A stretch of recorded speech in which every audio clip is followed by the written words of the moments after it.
was talking to somebody a little while ago through email, and they were talking about, you know, look at life as a book, and your story is always changing and adding new chapters. And sometimes you have the beginning of the book, and for some people, they have the damn end of the book right from the damn beginning, meaning that it's over and it never began. And each part of your life, there's a chapter, there's chapter one. And in that chapter, you begin as a kid, innocent, gullible, and raised by those around you, and also raised by your school environment. If you really think about it, your first 18 years of life is pretty much preparing you for the life of working for a corporation. Because when you're a kid, you don't have no choice. You got to do as you're told. And when you're an adult, you don't really have a choice. You got to do as you're told. You can say you have a choice, but you don't, because if you don't go in that corporate office, or if you don't find something that can guarantee you financial stabilization, you're going to be on the streets. You're going to be kind of in my position, following dreams that were never meant to come true, or if they were meant to come true, you would never got around the right people to even have a viable chance at success. And when you look at life as like a storybook or a horror book or a horror movie, possibly, you start to see like, damn, maybe in this chapter, if this girl would have came in my life at this time, or if this person would have came in my life, and maybe things would have been a little different. There's so much social upheaval right now, from the snap getting cut, and people are like losing their minds, and I understand it, because for a lot of people, they get their sustenance from government assistance. And then there's other people that shit on people that, use EBT or whatever. And it's like, you know, the poor need to stop fighting the poor. If you're not in the Illuminati elite, if you're not in those boardrooms where they got all type of creatures and entities and humanoids, and there's some secret base somewhere, and you don't get to see that and plan the world out, then you can't really hate your fellow man. And that's the problem, is that you have to deal with racism and you have to deal with classism. And there's a difference in it. Within classism, there's just the same race, and there's like the poor, and then and the rich of that race. It's kind of like, if you look at Europe, they had the serfs, which were pretty much slaves in a way, and there's the king and his knights, and the nobles. And usually whenever they prepare for battle, they gather the poor farmers and the poor peasants, and they just forced them and said, hey, the king needs an army, you know what I mean? And they would just force them in their little regions. But like the nobles and the knights, they didn't look at the European peasants as like something as equal. In those days, there wasn't no such thing as a racial cohesion. It was just all about, hey, I'm a Frenchman, I'm an Englishman, and then even then, there's a lot of mixing between that, or I'm an Italian, or I'm a German, or whatever. And but at the same time, they were warring with each other. Nowadays, there's like racial cohesion with that. It doesn't matter if you're Italian, German, or Russian. If you have the skin color configuration of the superior dominant dominant demographic, then there's a cohesion with that. But you got to think about it. We're all people. We're all one and the same. Everybody uses the bathroom. Everybody takes a shower. I hope, if you can. But I know a lot of us in certain positions, it can be difficult, right? But everybody, breathes air. Everybody drinks water. Everybody needs food. Everybody has dreams and aspirations. Everybody, at one point in time, at one point in chapter in their life, they really wanted to become something, or they really wanted to achieve something, you know. And when you don't achieve it, everybody looks at you like you're just some failure and loser. And in actuality, you wanted to achieve something that was so great that most people can't even comprehend.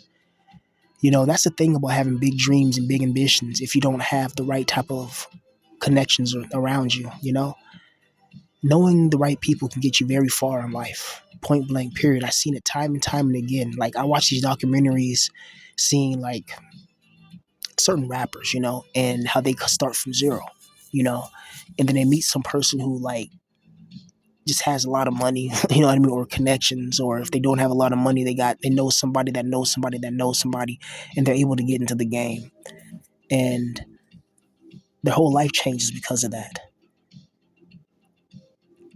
In the world today, man, it seems like if you're somebody that's not rich, not handsome, not in a position where you can really dictate how your life is going, you're going to be pretty much screwed. And like I said before, the first 18 years of your life, you're trained to wake up early in the morning, to listen to teachers. You're around a bunch of strangers, but some people become your friends. And a lot of people get bullied when they're younger, and that carries on to adulthood. There's that old adage, high school never ends, and it's true. I mean, it doesn't end. Like the same, like high school is when people kind of emotionally peak, high school and college. And what I mean by that is like you have people in the workplace. I hear horror stories all the time. People email me and talk to me like I'm their therapist. You know what I mean? And, it's cool. You know what I mean? But hey, I got shit I'm going through in real life as well. But, I'm cool. You can talk. And people were telling me like how in the workplace, there's workplace bullying, people making fun of each other. And these guys are like, you know, in their late 20s, my age, and even older. And they're dealing with workplace bullying. They've been dealing with bullying their whole life. They've been bullied and rejected in school. They've been bullied and rejected, by their family. They've been bullied and rejected, at their work site. And they're just sick of it. And, I have to calm this person down because, I understand carrying a lot and carrying the weight of the world on your shoulders and trying to maintain and manage your brain and dealing with all sorts of assaults and attacks and all such of in all such a brief manner and all such a merciless manner as well. You know, in this life you got to be a merciless mercenary, and you have to have strength that's legendary. Point blank. Period. Because we're all going to go through something in life. You're going to feel a certain way, whatever. But never give up. Even if you're old, even if the dream that you wanted to do seems impossible, like an impossible obstacle, never give up on it. Still work on your craft, even when things seem hopeless and things seem bleak, and it feels like it's never gonna happen. It's never gonna work. It's never. I understand it. I understand. Wanting to give up, but never give up on yourself. Especially guys in our position where the world seems to have it out for us. It's like everything's just hostile towards us for no apparent reason. And you just gotta just be strong, man. Point blank. Period. Not everybody's built for this type of life. Let's be real. Not everybody's built. You know, to go through constant agony and constant war. Not everybody's built like that. But look at the legends throughout history. Look at Hercules and those Herculean tactics and those Herculean tasks he was meant to do. He was meant to do the impossible, and he overcame it.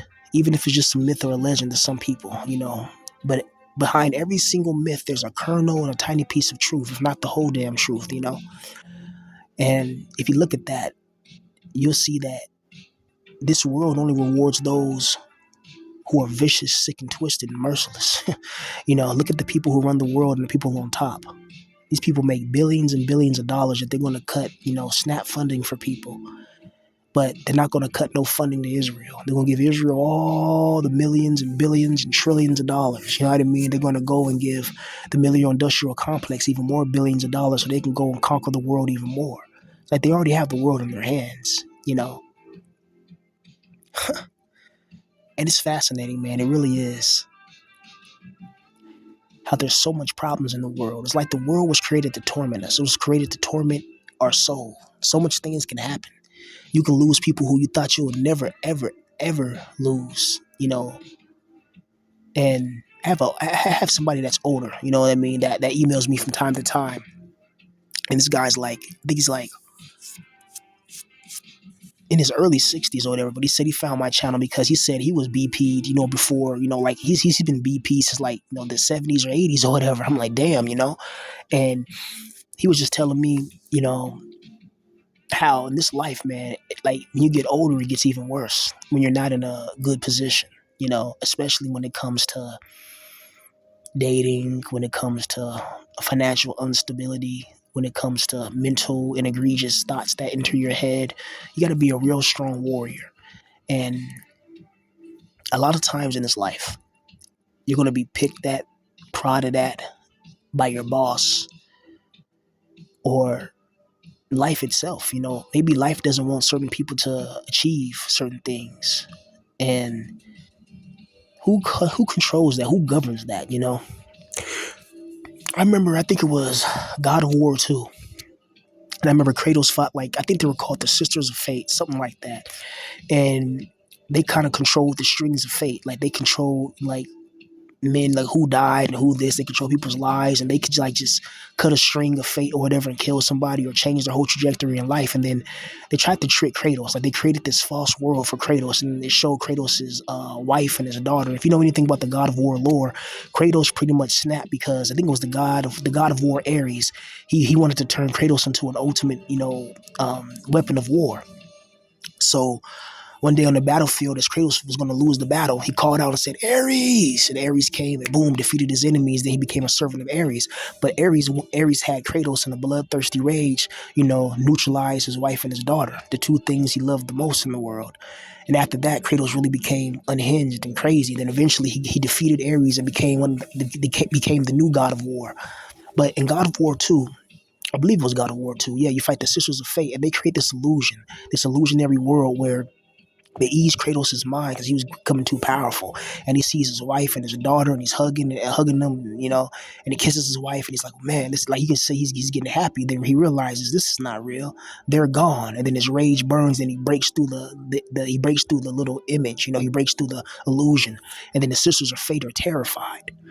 I often wonder if there's something behind the scenes that wants to keep our minds occupied on low vibrational frequency activities, such as warring with each other, fighting with each other, challenging each other, battling each other. You're not supposed to do that. You're just not. Like the proletariat, as Millennial Steam eloquently says, the proletariat is supposed to be smart enough to understand that the rich elites are the ones that are targeting us. They're the ones that are eliminating us and neutralizing us. And if we come together and stand together, a lot of things can happen. A lot of great things, but that's not going to happen in this world. Like the human race is done for. It doesn't matter if you know secret knowledge or not. It doesn't matter if you know about, Illuminati plots and who really runs the world. No one cares because everybody has to survive. Everybody's thinking about, you know, how to survive in this war zone. So no one's going to care about deep spiritual knowledge or inquiries because what's the point? It's not going to change. It's not going to bring them any type of monetization. If anything, it's going to put a target on your back by the Central Intelligence Agency or the secret Vatican assassins.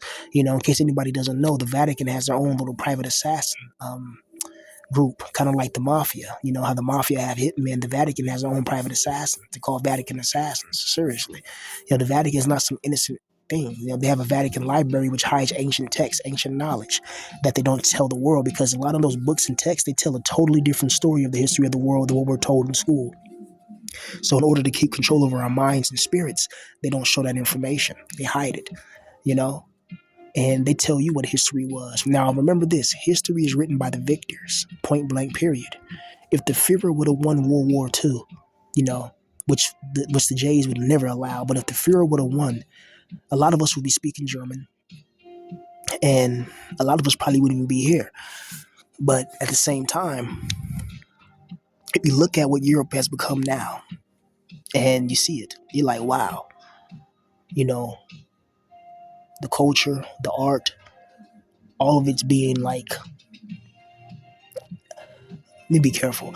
All this is all, certain things in the world is like they're breaking down certain cultures and they're breaking down certain national borders on purpose. Because if you ever seen that movie called The Hunger Games, how they make the whole world into one thing where they have, section A or area of this and area of that. Like they don't have no more nations, none of that no more. No more nations and nationalities. They just have different types of, it's like the world's a giant prison and they have different sectors like sector A, subsector B and all that. And they just, instead of calling it, Germany, they'll call it Sector 3157 and break it down into 15 different sectors. And it's like, and you're seeing that. You're seeing the fomentation and integration and implementation of that. And they show you in these movies, man. These movies are predictive programming.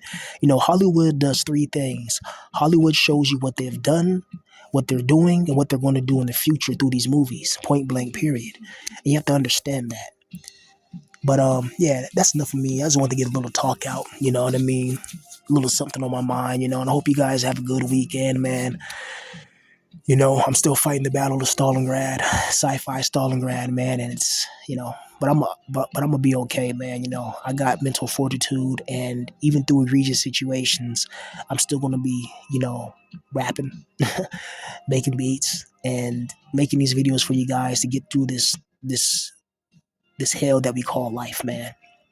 Where you can lose people that you love, where you can end up homeless, or you can lose a channel that you put your heart and soul into. And when you're just battling, your own emotional demons. Peace.